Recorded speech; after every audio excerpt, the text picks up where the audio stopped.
पिस्तौलों की ट्रेनिंग देते हुए बजरंग दल के लोगों को, हथियार बांटते हुए जो आरएसएस द्वारा ट्रेंड है, वो लोग ऐसी जगहों पे जाते हैं, ऐसे जुलूसों में जाते हैं, अपने कार्डर्स भेजते हैं और वो शरारत करते हैं, वो लोग आग लगाते हैं, वो लोग हमले करते हैं। ऐसी वीडियोस भी आप लोगों के माध्यम से सामने आ रही हैं जहां पुलिस के साथ खड़े होके ये आतंकवादी गोलियां चला रहे हैं। देश तोड़ने के लिए आज अपनी पूरी ताकत लगा रहे हैं, भारत को खत्म करके हिंदू राष्ट्र बनाने की चेष्टा कर रहे हैं, भारत का संविधान खत्म करने की चेष्टा कर रहे हैं। अम्बेडकरवादी इस बात को साफ साफ तौर पर कहते हैं कि ये किसी भी प्रकार से अचानक नहीं होती हैं घटनाएं, चाहे वो मणिपुर हो, आरामबाई तेंगुल और मैतेई लेपुम नाम की दो संस्थाएं हैं जो आरएसएस की बजरंग दल जैसी संस्था है मणिपुर में। ये जो अभी यहाँ जो हुआ है हरियाणा में, शुरुआत नू चल के कौन गया? अगर हिंदू समुदाय भी, चाहे वो किसी भी समुदाय के लोग थे, अगर शोभा यात्रा निकाल रहे होते, अगर अपनी धार्मिक यात्रा निकाल रहे थे, तो ये सब बिल्कुल कुछ नहीं होता। और ज़्यादातर लोग अपनी धार्मिक भावनाओं से ही जाते हैं। लेकिन जो समझने वाली बात है वो ये है कि इन लोगों में आरएसएस द्वारा ट्रेंड मणिपुर में भी, यहाँ गुजरात में भी, यहाँ यूपी में भी, यहाँ हरियाणा में भी, और जहाँ जहाँ इस प्रकार की घटनाएं होती हैं, बिहार शरीफ में भी आपने देखा, तो इनके ट्रेंड आरएसएस के जो आतंकवादी कार्डर्स होते हैं, जिनको ये ट्रेन करते हैं, आप लोग ही दिखा रहे हैं ना, ये वीडियोस सोशल मीडिया पे ही आ रही हैं आप लोगों के माध्यम से, पिस्तौलों की ट्रेनिंग देते हुए बजरंग दल के लोगों को, हथियार बांटते हुए आप ही लोग दिखा रहे हैं ना, वो क्रिमिनल मीडिया तो नहीं दिखाती।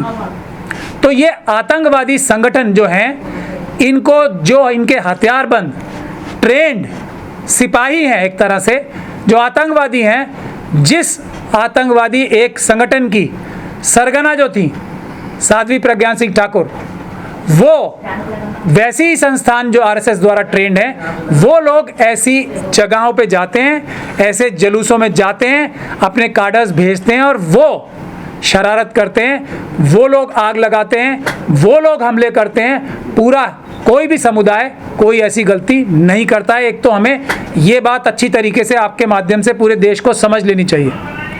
मणिपुर में मैतेई समाज ने नहीं किया है, ये दो संस्थाओं ने किया है जो आरएसएस के कार्डर्स हैं। तो मैतेई समाज को बुरा समझना गलत है, ये आरएसएस के ट्रेंड आतंकवादियों को बुरा समझना और उनको सबको पकड़ के अपने बॉसेस के साथ, जो कहाँ बैठे हैं, नागपुर में, जो दिल्ली में बैठे हैं, उन लोगों के समेत जेलों में भिजवाने का काम हर एक भारतीय नागरिक का है। किसी भी समुदाय को बुरा बनाने की कोशिश ये लोग ही करते हैं, और ये इतने बेशर्म है कि खुद अपने समुदाय को भी बताना चाहते हैं कि ये दो समुदायों में झगड़ा हुआ है। झगड़ा कौन करता है? आरएसएस और बीजेपी के कार्डर्स। ये एक बहुत महत्वपूर्ण बात है। यहाँ भी जो हरियाणा के सीएम साहब हैं, मोनू मानेसर, उनके एक कार्यकर्ता हैं। ये वो कार्यकर्ता हैं जो आरएसएस के ट्रेंड आतंकवादी हैं। यही आतंकवादी जो ये काम करते हैं, ये इलेक्शन के दौरान बूथ कैप्चरिंग का काम भी ये करते हैं। ये भी विपक्ष की पार्टियों को इस बात को समझ लेना चाहिए। इनके साथ कोई भी नरमी पूर्वक बिहेवियर जो है वो देश के लिए घातक सिद्ध होता है। तो राजस्थान सरकार ने मोनू मानेसर, जो कि बीजेपी और आरएसएस का एक कार्डर है, आतंकवादी कार्डर है, उसको अरेस्ट ना करके, उसके ऊपर आतंकवाद का मुकदमा ना दर्ज करके, ये गलती राजस्थान सरकार की है जो पूरे देश को भुगतनी पड़ सकती है। तो राजस्थान सरकार को इस बात को चेत जाना चाहिए और मोनू मानेसर को आतंकवाद की घटनाएं करने के लिए अरेस्ट करना चाहिए। ये बहुत महत्वपूर्ण बात है, क्योंकि यही मोनू मानेसर और इस जैसे दूसरे कार्डर्स आरएसएस के कल राजस्थान में बूथ कैप्चरिंग करेंगे, तब इलेक्शन के टाइम ये कुछ नहीं कर पाएंगे, कांग्रेस की जो सरकार है वहाँ पे। तो हम लोग, जैसे दिल्ली दंगों का भी भानु भाई ने उदाहरण दिया, हम लोग क्या करते हैं? सरकारी अधिकारी, पुलिस के अधिकारी जो संविधान की शपथ लेके काम करने के लिए बाध्य हैं, क्योंकि उन्होंने संविधान की शपथ ली है, वो जब कानून तोड़ते हैं, जैसे अभी मोनू मानेसर को, और ऐसी वीडियोस भी आप लोगों के माध्यम से सामने आ रही हैं जहां पुलिस के साथ खड़े होके ये आतंकवादी गोलियां चला रहे हैं। पुलिस भी वहाँ मौजूद है और ये आतंकवादी गोलियां पुलिस के साथ खड़े होकर चलवा रहे हैं। तो ऐसे पुलिस के अधिकारियों को जेल भिजवाने का काम हम दिल्ली दंगों में भी कर रहे हैं और दूसरी जगह भी करेंगे, क्योंकि ये लोग ज़्यादा जिम्मेदार हैं आरएसएस और बीजेपी के आतंकवादी कार्डर से भी ज़्यादा, क्योंकि इनकी जिम्मेदारी है कि इन कार्डर्स को अरेस्ट करें।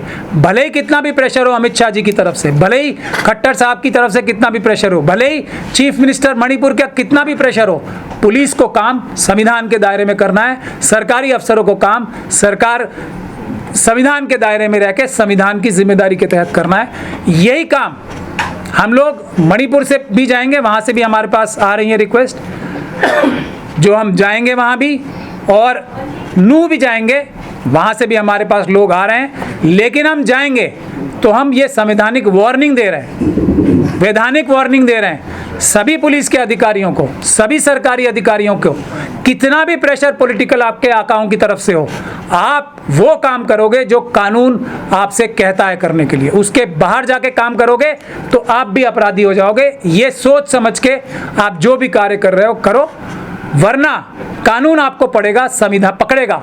संविधान और कानून के हाथ बहुत लंबे होते हैं। तो हम नू की जनता से और मणिपुर की जनता से और देश के गुड़गांव की जनता से ये कह रहे हैं कि हम लोग आएंगे और हम ऐसे सभी शक्तियों को जो देश तोड़ना चाहती हैं, देश का माहौल ख़त्म करना चाह रही हैं, ख़राब करना चाह रही हैं, और गुड़गांव में देखिए क्या शरारत कर रहे हैं, दिल्ली में क्या शरारत कर रहे हैं। इतना बड़ा इन्वेस्टमेंट, फॉरेन इन्वेस्टमेंट गुड़गांव में आया हुआ है, उसको सब खराब करने की चेष्टा जो है ये आतंकवादी संगठन कर रहे हैं गुड़गांव में, जो इन्होंने आतंकवाद की घटनाएं शुरू की हैं नू के बाद।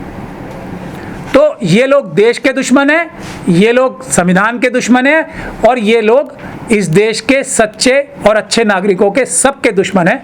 ये बात हमें समझ लेनी चाहिए और इसके लिए हम सबको मिलकर काम करना है। ख़ास तौर पे हम लोगों को इन पॉलिटिकल पार्टीज़ जो हैं, जो नॉन बीजेपी की पॉलिटिकल पार्टीज़ हैं, उनसे भी ज़्यादा हमें अम्बेडकरवादियों की जिम्मेदारी है, क्योंकि लोग पॉलिटिकल पार्टीज से भी ज़्यादा आज किसी पर भरोसा करते हैं तो अम्बेडकरवादियों पे करते हैं। और जो सोशल लोग एक्टिव हैं, जो सिविल सोसाइटी के लोग हैं, जेन्युइन, वो फ्रॉड वाले नहीं, जेन्युइन जो लोग हैं उन पे भरोसा करते हैं, जो जान हथेली पे लग के सच को सच और झूठ को झूठ बोलने की ताकत रखते हैं, जो हम जैसे लोग हैं, जो सीधा बोल रहे हैं कि ये सब गतिविधियां आरएसएस और बीजेपी ने कराई हैं, अमित शाह साहब ने कराई हैं, खट्टर साहब ने कराई हैं, मणिपुर के चीफ मिनिस्टर ने कराई हैं। ये जो बोलने की, और इसी वजह से प्रधानमंत्री खामोश क्यों हैं? बोलते ही चोरी पकड़ी जाएगी, इसीलिए खामोश हैं। चोर हमेशा बचता है, और आप जैसे लोग अब हैं कोई, अब जब प्रेस कॉन्फ्रेंस कभी मोदी जी ने कर ली तो ऐसा तो नहीं होगा ना कि आप में से कुछ लोग भी वहाँ ना हो। आपसे डर के मोदी जी प्रेस कॉन्फ्रेंस नहीं कर रहे हैं, वरना जो ये इनकी क्रिमिनल मीडिया है उनके साथ तो ये कभी भी प्रेस कॉन्फ्रेंस कर सकते हैं। तो आप लोगों को भी बहुत बहुत मुबारकबाद है। आप लोगों की वजह से, आप लोगों की वजह से मोदी जैसे व्यक्ति सब कुछ लाखों करोड़ रुपए खर्च करने के बाद, ये मीडिया मैनेजमेंट का, फिर भी प्रेस कॉन्फ्रेंस करने से डरते हैं, मणिपुर के मामले में बोलने से डरते हैं, बेरोजगारी के मामले में बोलने से डरते हैं, चाइना के मामले में बोलने से डरते हैं, किसी भी मामले से बोलने में डरते हैं, तो वो सिर्फ और सिर्फ आप लोगों की वजह से है। उसके लिए मैं आप लोगों को मुबारकबाद भी देना चाहता हूँ। धन्यवाद। असली प्रेस, वो क्रिमिनल मीडिया नहीं, जो नोएडा के बड़े बड़े टेलीविज़न चैनल्स जिनको अपने आप को मेन स्ट्रीम मीडिया कहते हैं, जिन्हें हम क्रिमिनल मीडिया कहते हैं, उन सब से ज़्यादा, उन सब की व्यूअरशिप से ज़्यादा आज जितने आप लोग यहाँ बड़ी संख्या में आए हो इस विषय पर, ये इस बात का साफ सबूत है कि अब हम लोगों की, अम्बेडकरवादियों की आवाज़ जो है, पूरा देश आप लोगों के माध्यम से इस क्रिमिनल मीडिया से कई गुना ज़्यादा सुनने वाला है आने वाले टाइम में। आज आप लोगों की इतनी बड़ी संख्या में उपस्थिति इस बात को दिखाती है, और इससे हम बाकी सभी भी अम्बेडकरवादियों से ये गुजारिश करते हैं कि आए सामने और असली जो सोशल मीडिया है, जो असली मीडिया है, असली चौथा स्तंभ है, उसका प्रयोग करके आगे बढ़ें। और ये जो देश विरोधी, संविधान विरोधी, भारत विरोधी, इंडिया विरोधी ताकतें हैं, उनको देश से उखाड़ फेंके और इनके सही स्थानों पर, जेलों में, हमारे देश में बहुत सारी जेलें हैं जिनमें इन लोगों को, आरएसएस और बीजेपी के लोगों को पहुंचाना इस देश के हर एक सच्चे और अच्छे नागरिक का कर्तव्य है, फर्ज है, क्योंकि ये लोग देश तोड़ने के लिए आज अपनी पूरी ताकत लगा रहे हैं। भारत को ख़त्म करके हिंदू राष्ट्र बनाने की चेष्टा कर रहे हैं, भारत का संविधान ख़त्म करने की चेष्टा कर रहे हैं।